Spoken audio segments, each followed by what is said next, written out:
Turn up to this event on a modern carbon bike and you won't just look out of place, you'll be turned away from the start line.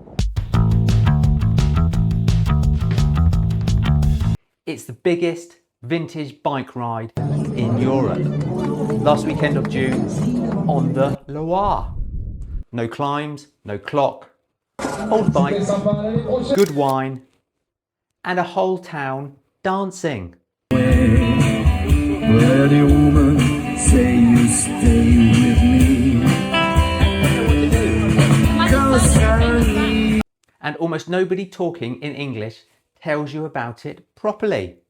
Here are 5 things you need to know about Anjou Vélo Vintage before you go. Number 1, it's the biggest vintage bike ride in Europe.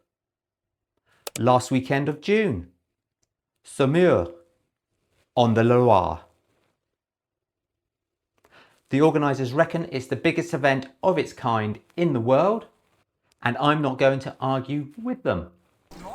Around 11,000 riders turned up last year.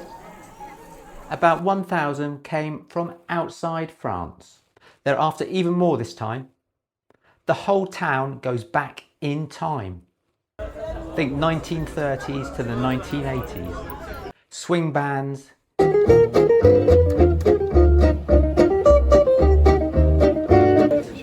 open air riverside bars, people up dancing in the street.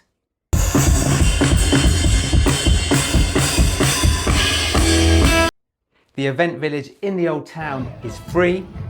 You don't even have to ride to wander in and soak it up. Number 2, your modern bike is banned. And you dress the part.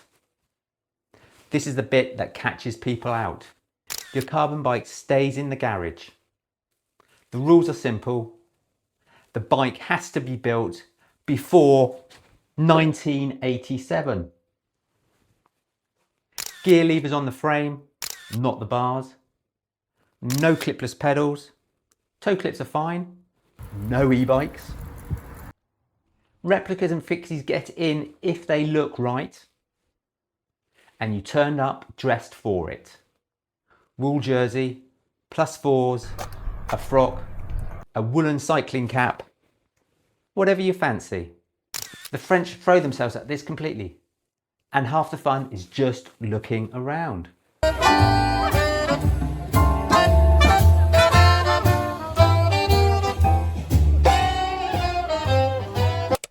Number 3, it is nothing like the Etape or La Marmotte.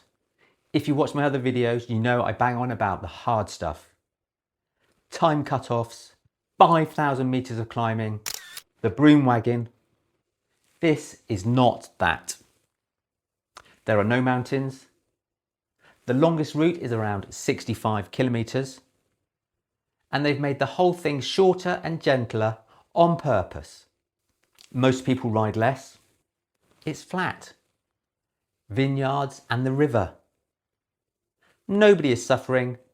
Nobody is racing. If France had ever looked too hard to you, this is the one I'd start with. One thing before we carry on. If you're putting a French trip together, the stuff that catches people is exactly what most of my videos are about. They're linked below, worth a look when you're done here. Right, back to it. Number 4, it's a proper French day out.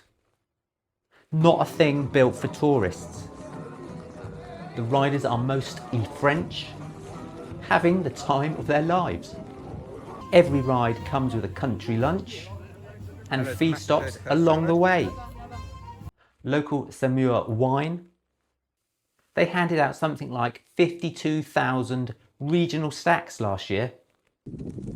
You ride a bit, you eat, you drink, you ride a bit more.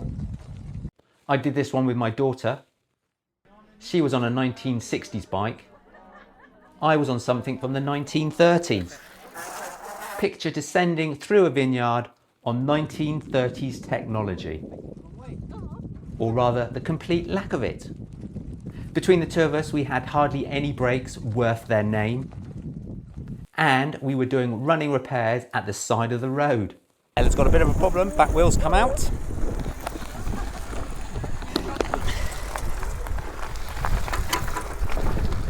No helmets, fair bit of wine. One of the best days I've had on a bike in years. In fact, we had such a good time, we're doing the whole thing again this year. That's the event in a sentence. Sounds like a dream day out, and it is. But here's the catch. Because it's that good, thousands of other people want to do it too. Which brings us to the last thing, and the one that catches people out the most. Number 5. Registrations and accommodation sell out fast. Registrations go quickly, genuinely quickly. Most year it sells out pretty much when the entries go on sale. In fact, there's now an official ticket exchange because of it. Entries open in the spring.